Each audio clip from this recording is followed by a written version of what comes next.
Hello everyone, dear students. Hindustan olympiad 2025 के preparation के इस क्रम में आज हम लोग क्लास 5 के सिंपल पेपर्स जो हमें प्रोवाइड किए गए हैं उसके सॉल्यूशन के बारे में बात करेंगे। फर्स्ट पार्ट ऑलरेडी मैं अपलोड कर चुका हूं, यदि अभी तक आपने नहीं उसको देखा है तो उसको आप जा करके देख सकते हैं। आज ये वीडियो है सेकंड पार्ट, इसका हम अपलोड करेंगे, यानी कि मैथ और साइंस हम पहले ही अपलोड कर चुके हैं। आज इस वीडियो में हम लोग रीजनिंग की बात करेंगे, इंग्लिश की बात करेंगे और जीके की बात करेंगे। इस वीडियो में 3 सेक्शंस की हम बात करेंगे। आशा करता हूँ मेरे वीडियोस आपको तैयारी कर में हेल्प करते होंगे, तो कंटिन्यू इसी तरह आप जुड़े रहें चैनल से, ताकि आने वाले सारे वीडियोस आप तक पहुँचते रहें। यदि अभी तक आप नहीं जुड़े हैं तो चैनल से जुड़ जाइए। कंटिन्यू आपको इसी तरह से वीडियो आपको प्रोवाइड करता रहूँगा। कुछ इम्पोर्टेंट इंस्ट्रक्शंस हैं, उनको देख लेते हैं, उसके बाद हम लोग क्वेश्चंस पे सीधे चलेंगे डायरेक्टली।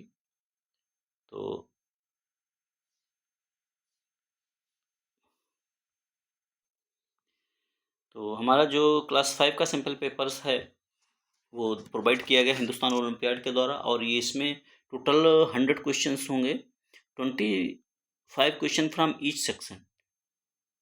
5 सेक्शंस में पूरा पेपर डिवाइड होगा: English, science, mathematics, general knowledge और लॉजिकल रीजनिंग। पांचों सेक्शन से 20 क्वेश्चंस आएंगे। 100 क्वेश्चंस होंगे और 100 ही मार्क्स के क्वेश्चन होंगे। टाइमिंग आपको दिया जाएगा 2 आवर, आपको टाइम दिया जाएगा। और ये जो मैंने बताया है ये क्लास 1 to 10 ये सभी के लिए फॉर्मेट रहेगा पेपर का। 11-12 के लिए फॉर्मेट उनकी स्ट्रीम के अकॉर्डिंग होगा। सारे आंसर्स आपको OMR शीट पे देने हैं। OMR शीट बहुत केयरफुली आपको फिलअप करनी है ताकि उसमें कोई मिस्टेक ना हो। और पिछले सालों में कई बच्चों का मिस्टेक्स हो गया था, इसलिए उनका कॉपी चेक नहीं हुआ। कॉपी कंप्यूटर से चेक होता है, इसलिए उसमें मिस्टेक यदि होगी तो फिर वो उसको रिजेक्ट कर देता है। तो ऑफलाइन ही इतने सारे बच्चों की चेक की जा सकती है।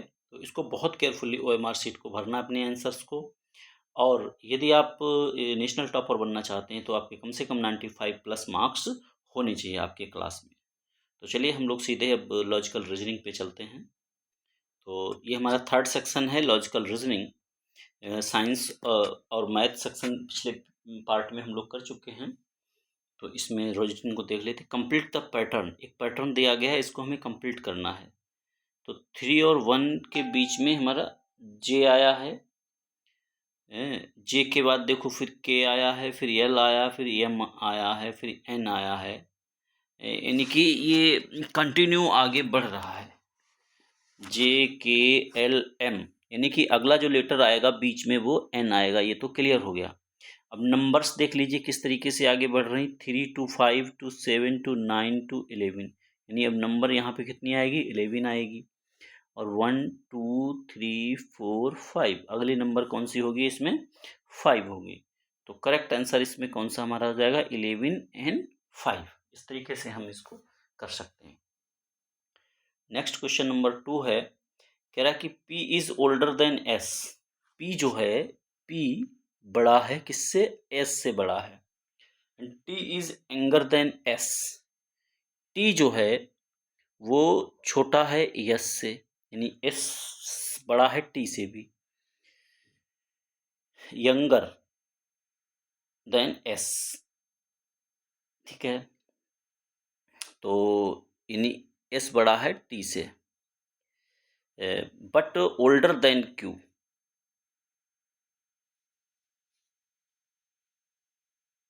थोड़ा सा यहाँ पे कंफ्यूजन क्रिएट हो रहा है। P इज ओल्डर, यानी P बड़ा है S से, और T बड़ा है, T is younger than S, यानी कि T जो है T से बड़ा है S, ठीक है।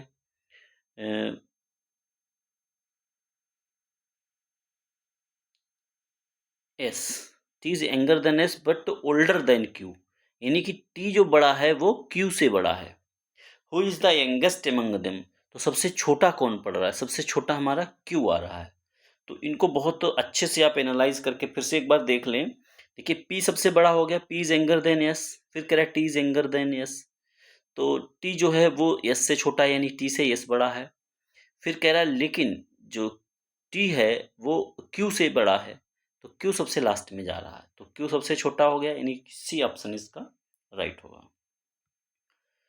Following given options form a group based on a pattern, identify the option that does not belong to the group. यहाँ पे ऑड वन आउट हमको सेलेक्ट करना है।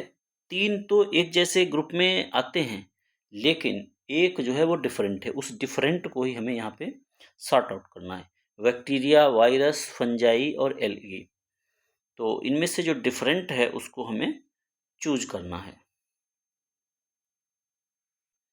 यहाँ पर बैक्टीरिया, फंजाई और एल्गी ये सारे लिविंग ऑर्गेनिज्म के अंतर्गत आते हैं, लेकिन जो वायरस है वो नॉर्मली नॉन लिविंग ही रहता है जब तक वो किसी लिविंग सेल के अंदर न जाए, तो ये इसको नॉन लिविंग कैटेगरी में हम रख सकते हैं। तो वायरस यहाँ पे डिफरेंट हो सकता है, तो बी ऑप्शन यहाँ पे करेक्ट होगा। नेक्स्ट हमारा क्वेश्चन है, if you are facing west, यानी कि ये हमारा इस तरीके से नॉर्थ हो गया, ये साउथ हो गया, ये ईस्ट हो गया, ये वेस्ट, यानी कि आप इधर साइड में वेस्ट की तरफ फेस किए हुए थे।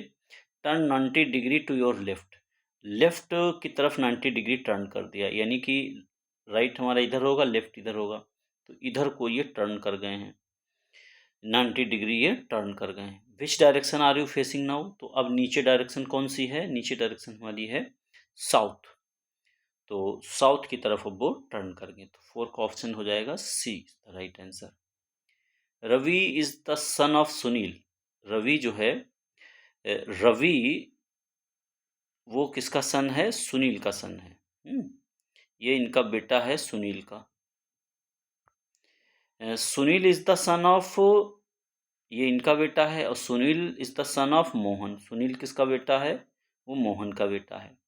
तो रवि और मोहन का क्या हुआ, ये इनका ग्रैंड सन हुआ, ग्रैंड सन हुआ या ये इनके ग्रैंड फादर हुए, तो ग्रैंड सन या ग्रैंड फादर करेक्ट हो जाएगा, तो वो उसका हो जाएगा ग्रैंड सन, तो करेक्ट आंसर यहाँ पे हमारा हो जाएगा बी, पोता हुआ उसका।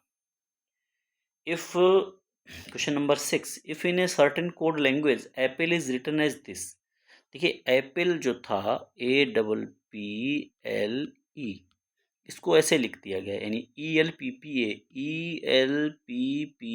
उल्टा करके लिख दिया गया, तो ऑरेंज को हम कैसे लिख देंगे, ऑरेंज को लिख देंगे EGNARO, EGNARO, EGNARO, तो 6 का करेक्ट आंसर हमारा कौन सा हो जाएगा, A is the right answer here. Which of the following Venn diagram correctly represents the relationship between fruits, apples and food। 3 categories हमको दी गई हैं, एक फ्रूट्स दी गई है, एक एप्पल दी गई है और एक फूड, ये तीनों एक दूसरे को कनेक्ट करते हैं।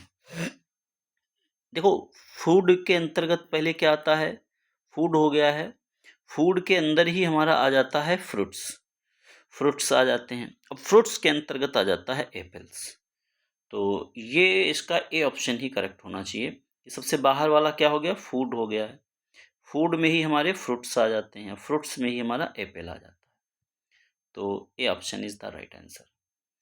If all the symbols are removed, सारे सिंबल्स रिमूव कर दिए जाएं फ्रॉम द अरेंजमेंट, तो सिंबल हमारा है एक ये, एक ये, एक एक ये और एक ये, सारे सिंबल हमने रिमूव कर दिए यहाँ से।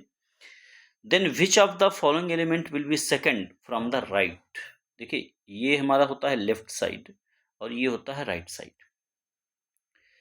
तो कह रहा है then which of the following element will be second from the right, तो राइट से सेकंड की बात करें, फर्स्ट सेकंड, सेकंड हमारा ये पड़ रहा है 2, ठीक है, second from the right to the third letter from the left end, अच्छा सॉरी नहीं मिस्टेक हुआ, 2 नहीं होगा, second from the right to the third letter from the left end, third letter पहले देखेंगे तो 1 2 3, थर्ड लेटर हमारा यहाँ 4 हो गया है, अब थर्ड लेटर हमारा 4 आ गया, अब इस कह रहा है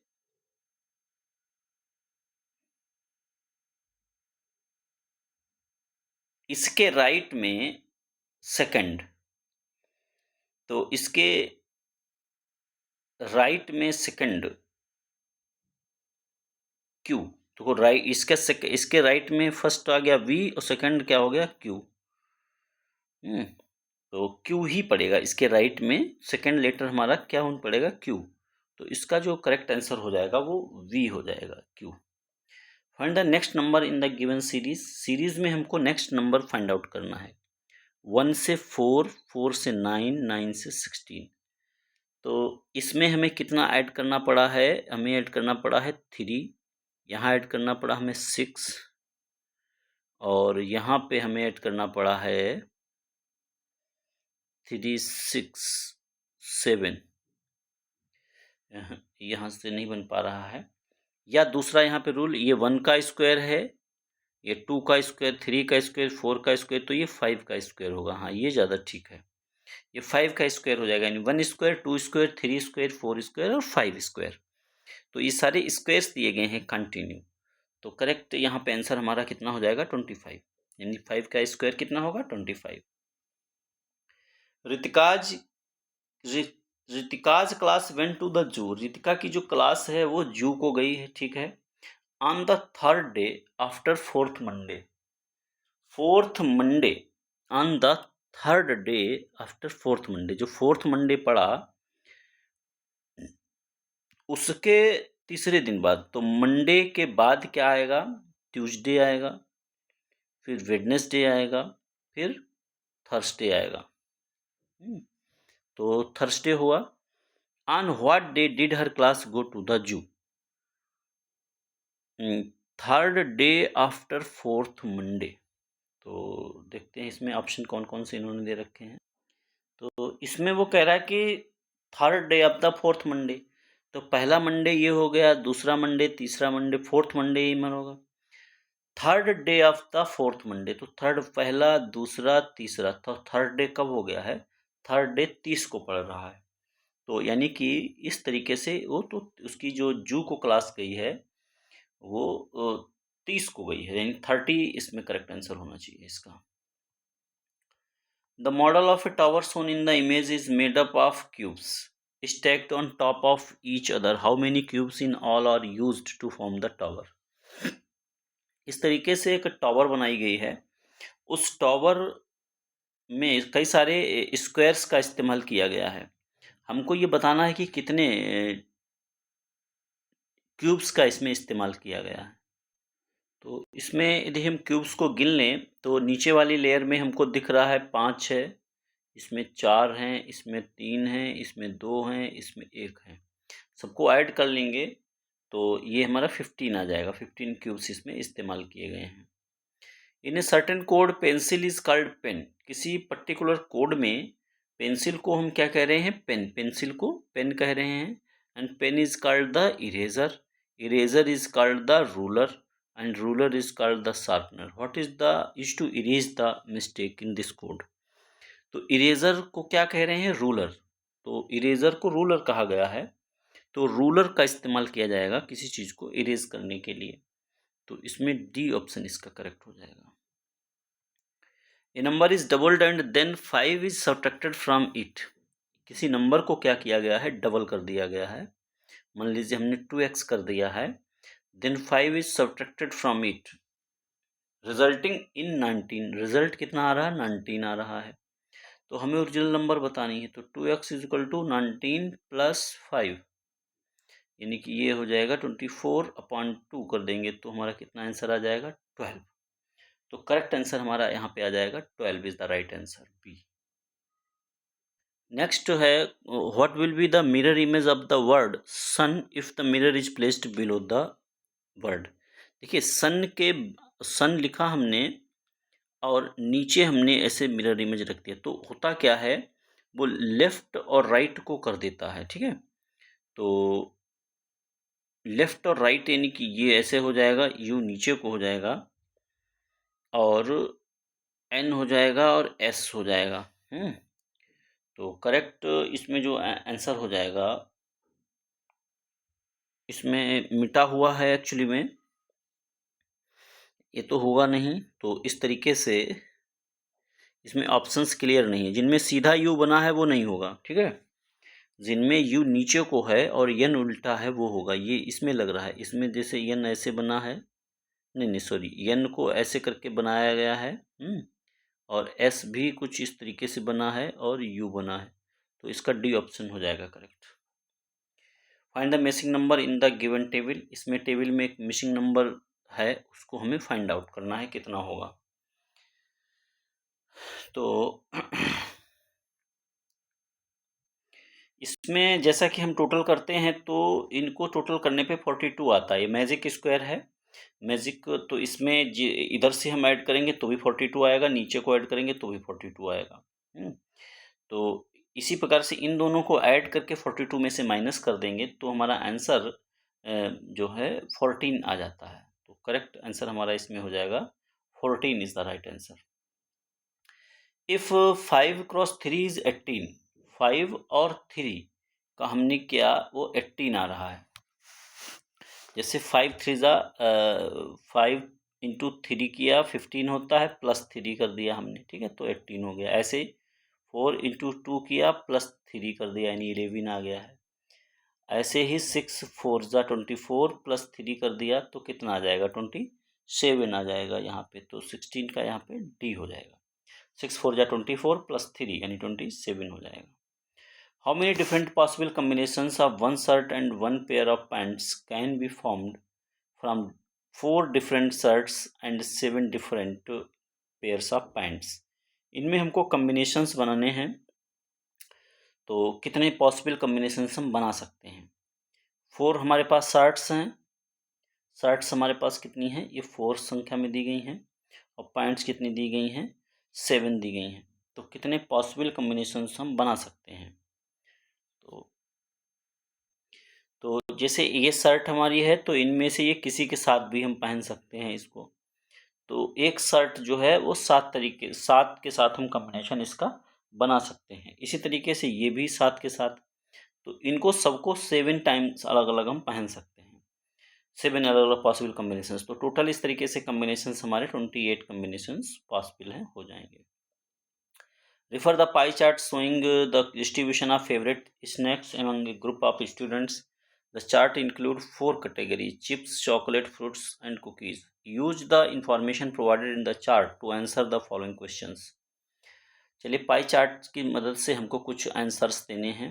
एक पाई चार्ट हमको दिया गया है इस तरीके से, 25% चॉकलेट बच्चे खाते हैं, 20% कुकीज़ खाते हैं, 35% चिप्स खाते हैं, 20% फ्रूट्स खाते हैं। Which snack is most popular among the student, सबसे ज़्यादा पॉपुलर कौन सा है स्नैक्स। तो यहाँ हम देख सकते हैं 35% सबसे ज़्यादा पॉसिबल ये पॉपुलर है, तो करेक्ट हो जाएगा यहाँ पे chips is the right answer. What percentage of students choose fruit as their favourite snack, कितने परसेंट जो है फेवरेट स्नैक के रूप में चूज किया है फ्रूट को, कितने बच्चों ने चूज किया है।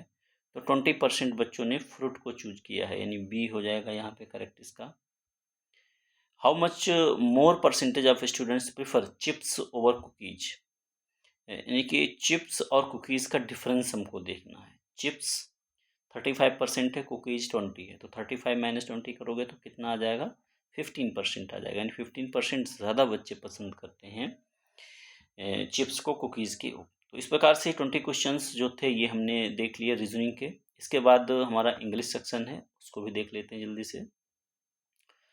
What does the proverb stitch in time saves 9, stitch in time saves 9, इसका करेक्ट मीनिंग क्या है। Taking immediate action can prevent bigger problem later, it is better to sew clothes, 9 stitches are needed to fix it time. हाँ सही है, सही time पे यदि आप सही एक्शन लेते हैं तो बड़ी प्रॉब्लम से हम बच सकते हैं। सही टाइम पर सही एक्शन लेना बहुत ज़रूरी है। What is the meaning of the phrasal verb run out of, run out of का मीनिंग इनमें से कौन सा है। To run outside for a hall, to run away from the something, to have no more of something left, यानी to run out मतलब ख़त्म हो गया कोई चीज़ जो है। To have no more of something left, यानी अब कुछ भी जो है बाकी नहीं रहा है। तो सी ऑप्शन इसका करेक्ट हो जाएगा। नेक्स्ट क्वेश्चन है what is the synonym of the word crumbled. Crumbled का सही सिनोनिम वर्ड क्या होगा? विल्ट, कोलैप्स्ड, स्ट्रेंथेंड या फिक्स्ड। तो इसका जो करेक्ट मीनिंग होगा कोलैप्स्ड, यानी कि कोलैप्स कर जाना, खत्म हो जाना। Fill in the blank with the correct antonym of the underlined word. The room was bright in the morning but at night it was. Bright मतलब ब्राइट था, रात में कैसा हो जाएगा? डार्क। तो ब्राइट का अपोजिट हमको भरना था, तो डार्क हो जाएगा। कह रहा which sentence has a plural noun in it. किसमें जो है प्लूरल नाउन का इस्तेमाल हुआ है, ये हमको बताना है। The cat is sleeping on the mat the children. तो चिल्ड्रन यहाँ पे प्लूरल है, तो चिल्ड्रन ही यहाँ पे करेक्ट हो जाएगा, बी। चिल्ड्रन प्लूरल वर्ड इस्तेमाल किया गया है। Choose the correct pronoun for the following sentence. Correct pronoun हमको चूज करना है। The teacher asked to complete our homework on time. तो teacher asked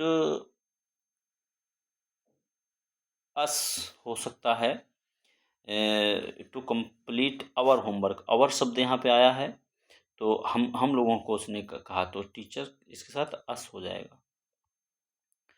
fill in the blanks with the correct verb. Each one of the books dash ये unique cover.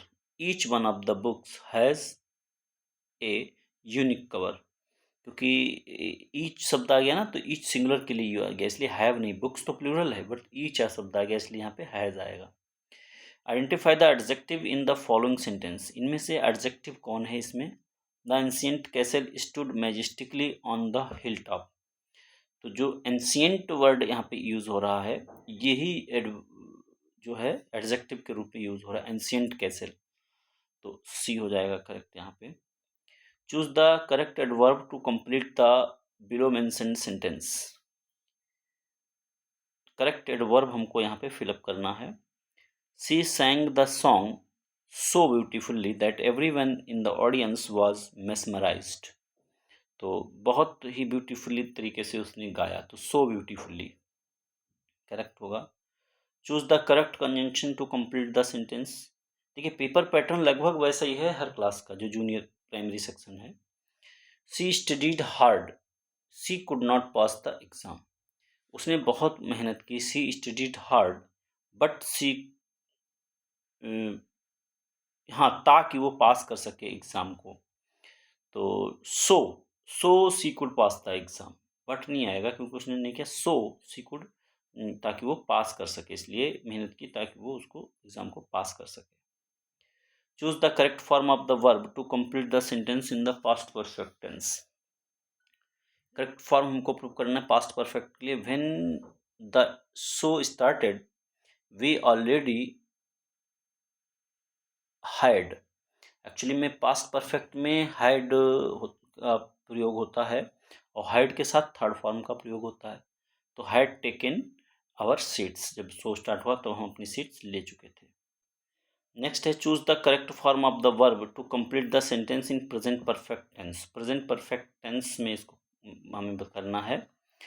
तो she has just finished, she has just finished her new book.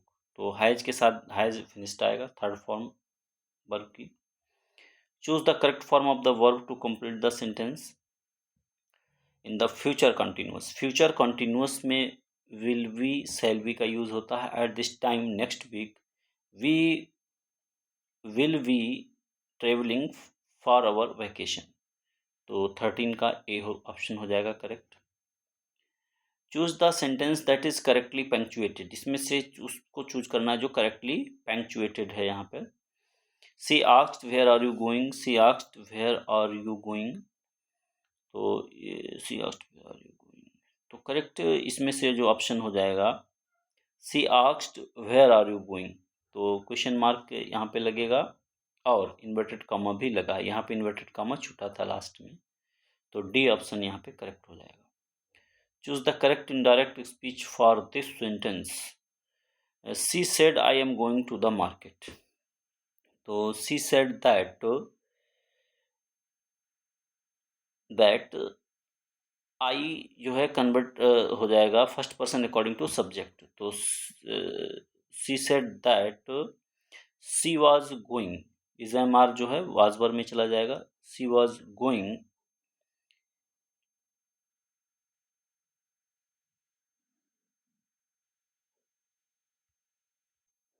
तो she was going to the market, यानी B option इसका जो है correct हो जाना चाहिए।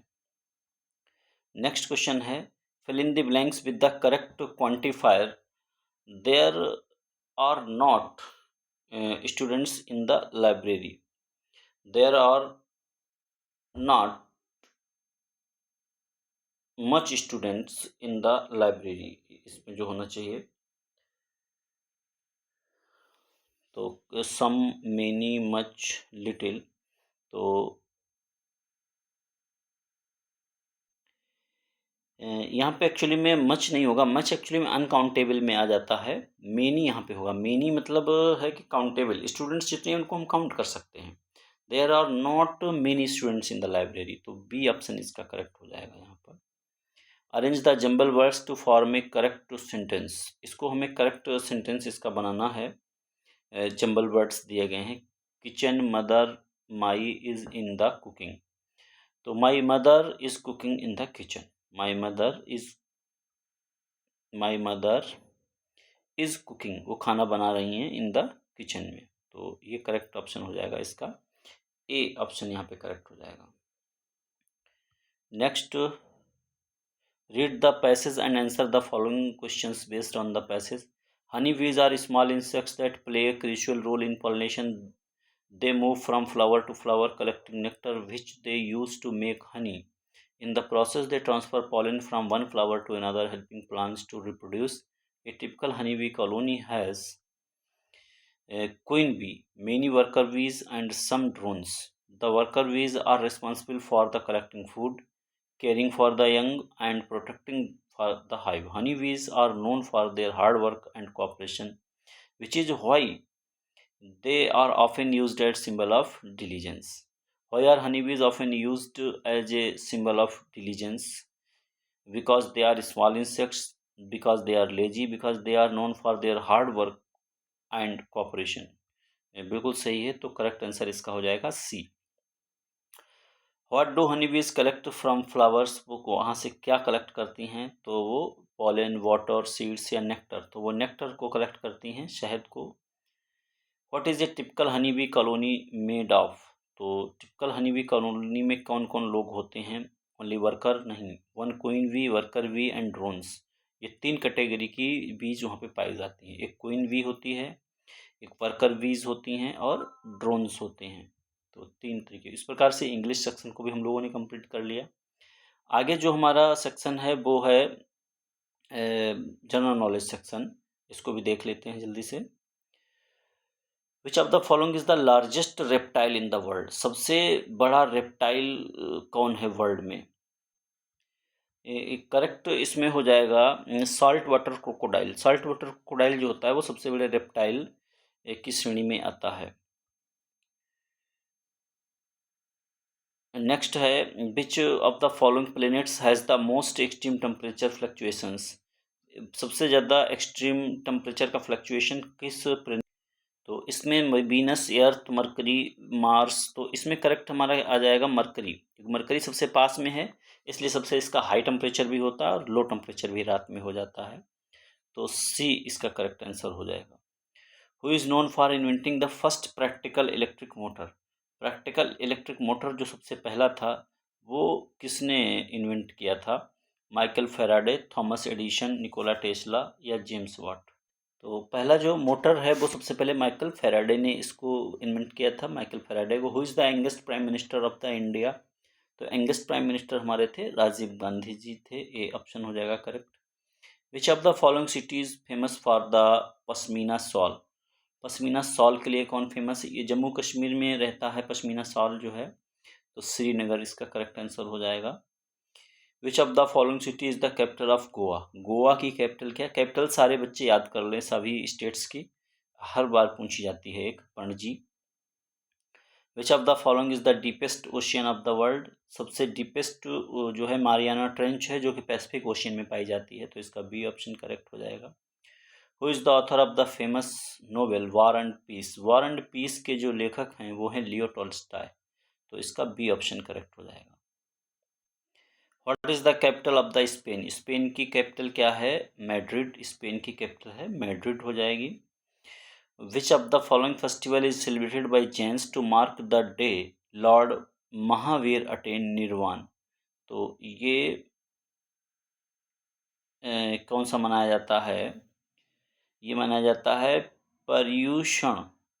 इसमें बी ऑप्शन करेक्ट होना चाहिए इसका। नेक्स्ट क्वेश्चन है which is the largest fresh water lake in India? Dal lake, Vembanad lake, Wular lake या चिल्का लेक? तो इसका करेक्ट आंसर हो जाएगा बुलर लेक जो है हो जाएगा। Which movement was started by Mahatma Gandhi in 1942? 1942 में महात्मा गांधी ने क्या स्टार्ट किया था? Quit India movement. B option इसका करेक्ट हो जाएगा। The scientist shown in the image given below made significant contribution to the field of theoretical physics. Who is he? Scientist का हमको नाम बताना है, वो कौन है? तो ये जो पिक्चर आप देख रहे हैं ये सत्येंद्रनाथ बोस की पिक्चर है, एस.एन. बोस करेक्ट आंसर हो जाएगा, जिनके नाम पे बोसांस और बोस आइंस्टीन स्टैटिस्टिक्स है। Which famous Indian monument is associated with the Mughal emperor Humayun? Humayun से इनमें क्या जुड़ा हुआ है? Taj Mahal, Red Fort, Humayun's tomb, Qutub Minar. तो इससे जुड़ा है Humayun's tomb. What is the name of the monument shown in the image given below? जो नीचे पिक्चर दिखाई गई है ये किस पिक्चर को शो किया गया है? तो बिग वेन है, कोलोजम है, सिडनी ओपेरा है, नोट्रे कैथेड्रल है। तो ये कोलोसियम दिखाया गया है, कोलोसियम। बी इसका करेक्ट आंसर होगा। विच companies tagline is the ultimate driving machine? Ultimate driving machine जो टैगलाइन है ये BMW की है, यानी कि सी इसका करेक्ट आंसर होगा। नेक्स्ट क्वेश्चन है, इमेज जो हमें दिखाई गई है United kingdom over 60 years, image below दिखाई गई है। तो ये identify the famous British monarch in the willow, 60 वर्षों से अधिक तक शासन किया। तो इसमें कौन हो जाएगा? ये करेक्ट आंसर इसका हो जाएगा क्वीन विक्टोरिया। वी हो जाएगा इसमें। और नेक्स्ट है हमारा, how many total medals did India win in the 2024 Olympic? तो इसका करेक्ट आंसर हो जाएगा D 11। Who scored the fastest 50 इन ICC men's 2020 world cup 2024? Correct इसमें हो जाएगा Rohit Sharma, A. How many periods are there in an ice hockey game? Ice hockey game में कितने पीरियड्स होते हैं? तो इसमें 3 पीरियड्स होते हैं, करेक्ट आंसर इज 3।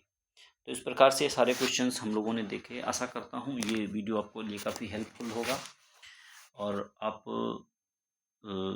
जो तैयारी कर रहे हैं अपने क्लास की हिंदुस्तान ओलंपियाड के लिए, इसी तरह तैयारी करते रहिए, कंटिन्यू जुड़े रहिए चैनल से, आपको लगातार वीडियोस प्राप्त होते रहेंगे। Thank you for watching the video, keep watching and keep supporting and keep